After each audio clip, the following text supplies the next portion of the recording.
Hi guys, welcome back to the channel. నేను మీ Durga Prasad. So already మీరు thumbnail లో చూస్తారు. మన టాలీవుడ్లో ఇప్పుడు ఒకటే మాస్ సౌండ్. అదే ఒక మాస్ సౌండ్. సరే, ఒకవైపు దసరాతో మన నాని గారు బాక్స్ ఆఫీస్ దగ్గర ధూమ్ ధామ్ చేసేసారు నేచురల్ స్టార్ నాని. ఒకవైపు అర్జున్ రెడ్డితో mannerism rowdy image, rowdyism brand ambassador, brand create చేసిన విజయ్ దేవరకొండ.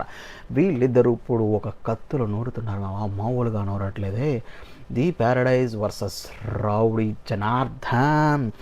ఈ రెండిట్లు ఎవరి టీజర్ గ్లిమ్స్ పీక్లో ఉంది, ఎవరిది మాస్ ఊర లెవెల్ అనేది మనం అనలైజ్ చేద్దాం, చూద్దాం. టాప్ స్టేట్మెంట్స్ ఏంటి అనేది మాట్లాడుకుందాం. సో మాట్లాడుకునే ముందు ఈ రెండింటిలో మీకు ఏ గ్లిమ్స్ బాగా నచ్చింది, ఏది ఊర్ర మాస్గా ఉన్నది కింద కామెంట్ చేయడం, అలాగే వీడియో లైక్ చేసి ఛానల్ సబ్స్క్రైబ్ చేసుకున్నాం ప్లీజ్. సో ఇంకేమాత్రం అలసి చేయకుండా మన అనాలిసిస్ స్టార్ట్ చేద్దాం. సో అయితే నాని శ్రీకాంత్ ఓదెల కాంబోలో చూస్తే మనకు ఆల్రెడీ దసరా వైబ్స్ గుర్తొస్తాయి. కానీ టీజర్ చూస్తుంటే అది నెక్స్ట్ లెవెల్ అనిపిస్తుంది. బికాస్ ప్యారడైజ్ దసరాని మించిపోయింది. బికాస్ సికింద్రాబాద్ వచ్చేసి మాసీ పాయింట్స్ ఏముంటాయి సినిమాలో. Secunderabad mass slum background, Nani చేతిలో ఉన్న ఒక ట్యాటూ ఎల్కే, అది మనం చెప్పకూడదు, ఎల్ ట్యాటూ ఉంటుంది. అనిరుద్ బ్యాక్గ్రౌండ్ మ్యూజిక్ అసలైన టన్ టన్ అనే ఊపు తెచ్చింది. శ్రీకాంత్ హోదలా ఇంటర్నేషనల్ స్టాండర్డ్ మేకింగ్ అయితే ఉంటుంది సినిమాలో. సో నాని ఒకప్పుడు పక్కింటి అబ్బాయి కాదు మామ, పక్కింటి అబ్బాయి అస్సలు కనిపిస్తారనుకుంటే అది పొరపాటే.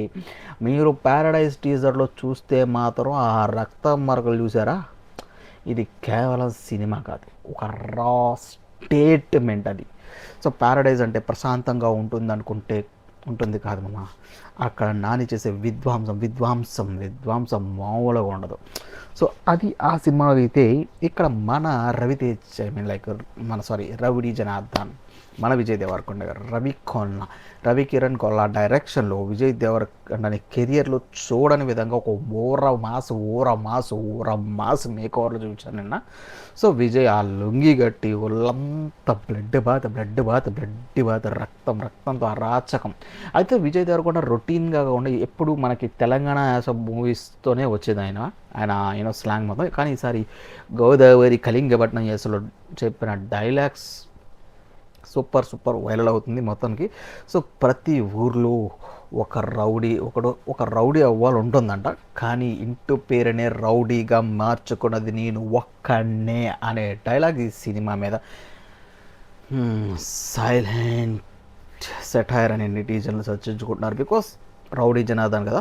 సో ఈ సినిమాకి వీళ్ళే సెటైర్ కాకుండా నాని సినిమాకి సెటైర్కెల్గా ఉందన్న బజ్ అయితే సోషల్ మీడియాలో నడుస్తుంది. బికాస్ రెండు అన్నదమ్ముల పోటీలాగా ఉన్నాయి. స్క్రిప్ట్ డైలాగ్కి వస్తే మనకి విజయ్ దేవరకొండ రౌడీ అనే పదానికి బ్రాండ్ అంబాసిడర్. కింగ్డమ్తో కొంచెం అటు ఇటు అయినా, బట్ నాకైతే నచ్చింది కింగ్డమ్, కానీ కొంచెం అటు ఇటు అయింది అక్కడ మాస్కి. సో ఇప్పుడు రౌడీ జనార్దన్తో రివెంజ్ తీసుకోవడానికి రెడీ అయిపోయాడు. ఈ టీజర్ ఇప్పటి చూస్తుంటే థియేటర్లో దద్దరిల్లడం ఖాయం. ఏంది ఆ మాస్ ఎలివేషన్ ఏంటి, ఆ బ్లడ్ బాత్ ఏంటి, మామూలుగా లేదు మామ. సో ఈ రెండు విజయానికి వచ్చేసి మనం కంపారిజన్ చేసుకుంటే నానిది క్లాస్ మాస్ అయితే విజయ్ది ఊర మాస్. ఆ ప్యారడైజ్ క్లాస్ మాస్ లుక్గా ఉంటుంది, ఇది ఊర అల్టిమేట్ ఊర మాస్ లుక్. సో డైలాగ్ విషయానికి వచ్చేసి రెండు సినిమాల్లో ఎల్ పదాన్ని అయితే వాడేశారు. అక్కడ ప్యారడైజ్లో ఎల్ అనే పదాన్ని మన నాన్నగారు చేతికి వేయించుకుంటే ఇక్కడ డైలాగ్లోనే ఊర మాస్గా వాడేశారు. అది కొంచెం కాంట్రవర్సీగా అయ్యేదే. కాకపోతే ఆ సినిమాకి తగ్గ ఓట్స్ అన్నట్టు ఆ సినిమా కంటెంట్ తగ్గించి ఉంది కాబట్టి ఇట్ కుడ్ బి అయిపోవచ్చు, గాల్లో కలిసిపోవచ్చు అది కూడా.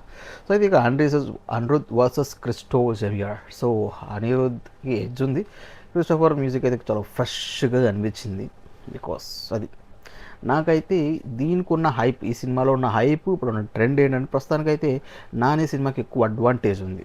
బికాస్ ఎందుకంటే దసరా కాంబో మళ్ళీ వస్తుంది, దసరా సూపర్ డూపర్ హిట్, వాళ్ళ కాంబో మీద మంచిగా ఉంది. అనిరుద్ మ్యూజిక్ మీద ఒక పెద్ద ప్లస్ పాయింట్. అదే ట్రెండ్ వచ్చేసి విజయ్ దేవరకొండ గారు రౌడీ జనార్దన్ టీజర్ నిన్న రిలీజ్ అయిన 24 అవర్స్లోనే ప్రపంచం సృష్టించింది, ట్రెండ్ సెట్ చేసింది. ముఖ్యంగా ఆ కొత్త లుక్, రౌడీ ఇంటి పేరే రౌడీ అనే డైలాగ్ ఇన్స్టాగ్రామ్లో అయితే ఫుల్ ఇన్స్టాగ్రామ్ ట్విట్టర్లో ఫుల్ వైరల్ అవుతుంది.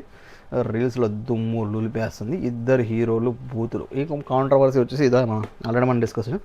ఇద్దరు బూతులు ఇద్దరు టేజర్లో బూతులు ఉన్నాయి. ఆ బూతులు వచ్చేసి ఎల్తోనే స్టార్ట్ అవుతాయి. నేను వాడకూడదు, వాడట్లేదు కాబట్టి ఎల్ అనే వాడకం మీద కొంత కాంట్రవర్సీ ఉన్న ఆ సినిమా ఒక రా అండ్ రస్టిక్ నేచర్ ఉంది కాబట్టి దానివల్ల అది తుడుచుకుపోతుందేమో అని నా అభిప్రాయం.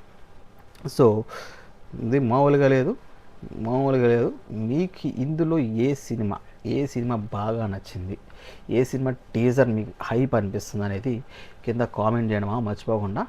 అలాగే మన ఛానల్ని లైక్ చేయండి, షేర్ చేయండి, అలాగే సబ్స్క్రైబ్ చేసుకోవడం మర్చిపోవద్దు. సబ్స్క్రైబ్ చేసుకోండి, ఏమాత్రం మర్చిపోకండి.